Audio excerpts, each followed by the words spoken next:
Subscribe करें आपके अपने भक्ति चैनल डिवाइन स्टोरीज को और जुड़े रहे आध्यात्म से।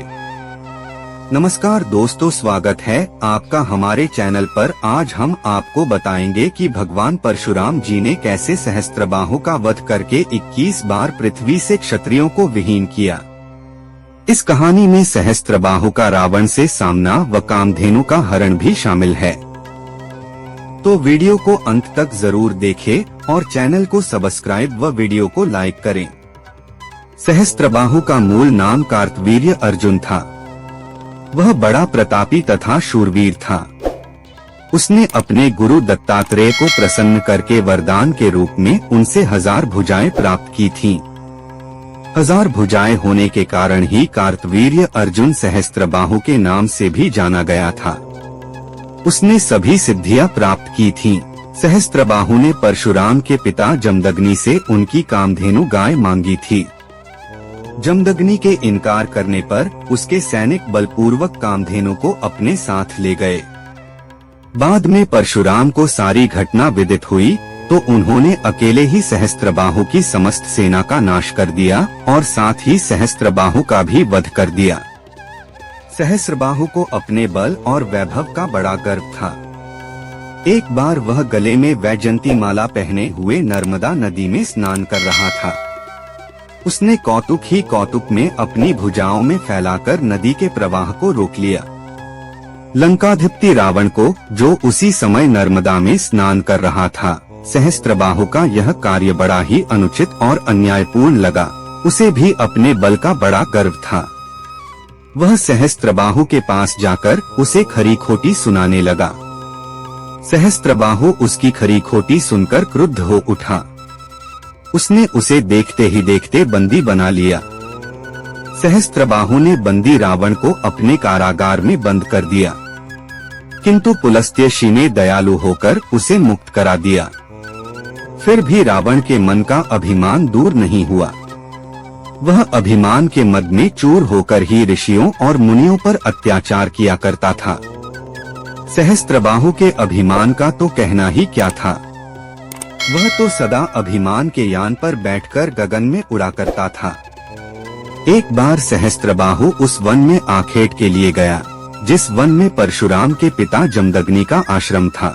सहस्त्रबाहु अपने सैनिकों के साथ उनके आश्रम में उपस्थित हुआ।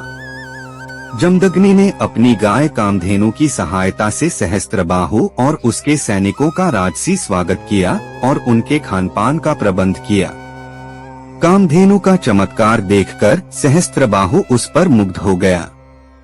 उसने जमदग्नि से कहा कि वे अपनी गाय उसे दे दें, किंतु जमदग्नि कामधेनु को क्यों देने लगे? उन्होंने इनकार कर दिया। उनके इनकार करने पर सहस्त्रबाहु ने अपने सैनिकों को आदेश दिया कि वे कामधेनु को बलपूर्वक अपने साथ ले चलें। सहस्त्रबाहु कामधेनु को अपने साथ ले गया। उस समय आश्रम में परशुराम नहीं थे।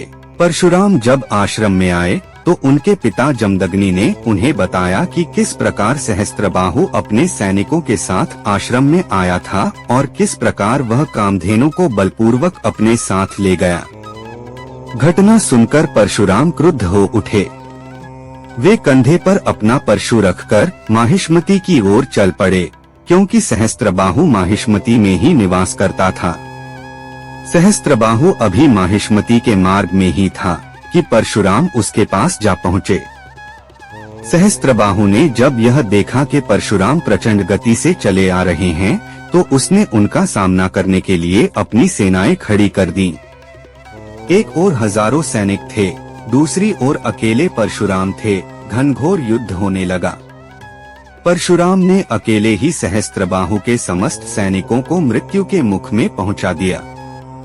जब सहस्त्रबाहु की संपूर्ण सेना नष्ट हो गई तो वह स्वर्ण रण के मैदान में उतरा। वह अपने 1000 हाथों से 1000 बाण एक ही साथ परशुराम पर छोड़ने लगा। परशुराम उसके समस्त बाणों को 2 हाथों से ही नष्ट करने लगे। जब बाणों का कुछ भी प्रभाव नहीं पड़ा तो सहस्त्रबाहु एक बड़ा वृक्ष उखाड़कर उसे हाथ में लेकर परशुराम की ओर झपटा। परशुराम ने अपने बाणों से वृक्ष को तो खंड खंड कर ही दिया, सहस्त्रबाहु के मस्तक को भी काटकर पृथ्वी पर गिरा दिया। वह रणभूमि में सदा के लिए सो गया। परशुराम सहस्त्रबाहु को मारने के पश्चात कामधेनु को लेकर अपने पिता की सेवा में उपस्थित हुए। महर्षि जमदग्नि कामधेनु को पाकर अतीव हर्षित हुए। उन्होंने परशुराम को हृदय से लगाकर उन्हें बहुत बहुत आशीर्वाद दिए। परशुराम अपने पिता के अनन्य भक्त थे। वे उन्हें परमात्मा मानकर उनका सम्मान किया करते थे। जमदग्नि बहुत बड़े योगी थे। उन्होंने योग द्वारा सिद्धियां प्राप्त की थीं। सवेरे का समय था। जमदग्नि की पूजा का समय हो गया था। परशुराम की मां रेणुका जमदग्नि के स्नान के लिए जल लाने के लिए सरोवर पर गईं। संयोग की बात, उस समय एक यक्ष सरोवर में कुछ यक्षिणियों के साथ जल विहार कर रहा था।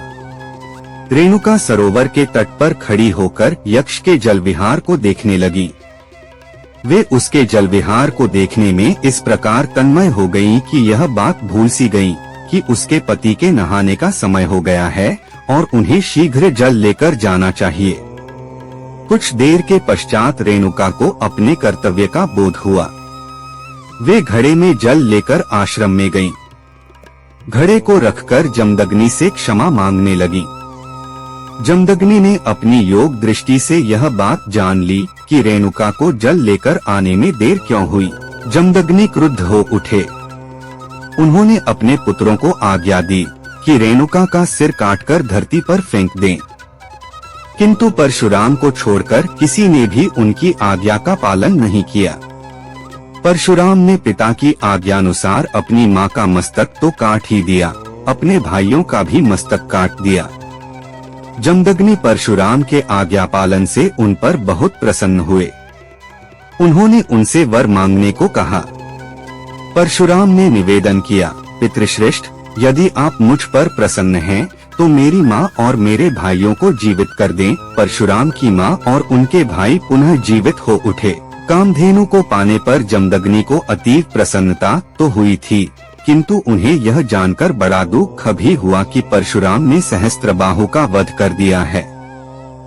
उन्होंने परशुराम की ओर देखते हुए कहा, बेटा, तुमने सहस्त्रबाहु का वध करके अच्छा नहीं किया। हम ब्राह्मणों की शोभा क्रोध से नहीं, क्षमा से बढ़ती है। क्षमा से ही ब्रह्मा पद को प्राप्त हुए हैं। राजा ब्राह्मण के सदृश होता है। तुमने सहस्त्रबाहु का वध करके ब्राह्मण की हत्या की है। तुम्हें हत्या के पाप से मुक्ति पाने के लिए 1 वर्ष तक तीर्थों में भ्रमण करना चाहिए। पिता की आज्ञा मानकर परशुराम तीर्थों की यात्रा पर चले गए। वे पूरे वर्ष भर तीर्थों में ही भ्रमण करते रहे। उनके पिता ने इसके लिए हर्ष तो प्रकट किया ही था, उन्हें आशीर्वाद भी दिया था। उधर सहस्त्रबाहु के पुत्र अपने पिता का बदला लेने के लिए अवसर ढूंढ रहे थे। एक दिन जब परशुराम और उनके भाई आश्रम में नहीं थे, तो सहस्त्रबाहु के पुत्र आश्रम में आ धमके। जमदग्नि यज्ञ मंडप में ध्यानस्थ बैठे थे। सहस्त्रबाहु के पुत्रों ने उनका मस्तक काट डाला। वे अपने साथ उनका मस्तक भी ले गए। रेणुका विलाप करने लगी, आर्तनाद करने लगी। संयोग की बात, परशुराम शीघ्र ही आ गए। वे शोकंगना अपनी मां के मुख से पिता के शिरोच्छेद किए जाने की बात सुनकर क्रुद्ध हो उठे। वे अपने परशु को लेकर माहिष्मति की ओर दौड़ पड़े। उन्होंने माहिष्मति को तो उजाड़ ही दिया, सहस्त्रबाहु के पुत्रों को भी मार डाला। उन्होंने अपने पिता का मस्तक लाकर अपनी मां को दिया। रेणुका अपने पति के साथ सती हो गईं। इस घटना के पश्चात परशुराम ने 21 बार पृथ्वी को क्षत्रियों से विहीन कर दिया था। श्री राम ने जब उनके क्रोध को शांत किया, तब वे पर्वत पर जाकर तप करने लगे। उनकी शूरता और वीरता ने उन्हें अमर बना दिया। तो दोस्तों, यह थी भगवान परशुराम जी और सहस्त्रबाहु की कहानी। ऐसी ही और पौराणिक कथाओं, कहानियों के लिए हमारे चैनल को सब्सक्राइब करें और वीडियो को लाइक करें। मिलते हैं अगली वीडियो में, तब तक के लिए नमस्कार।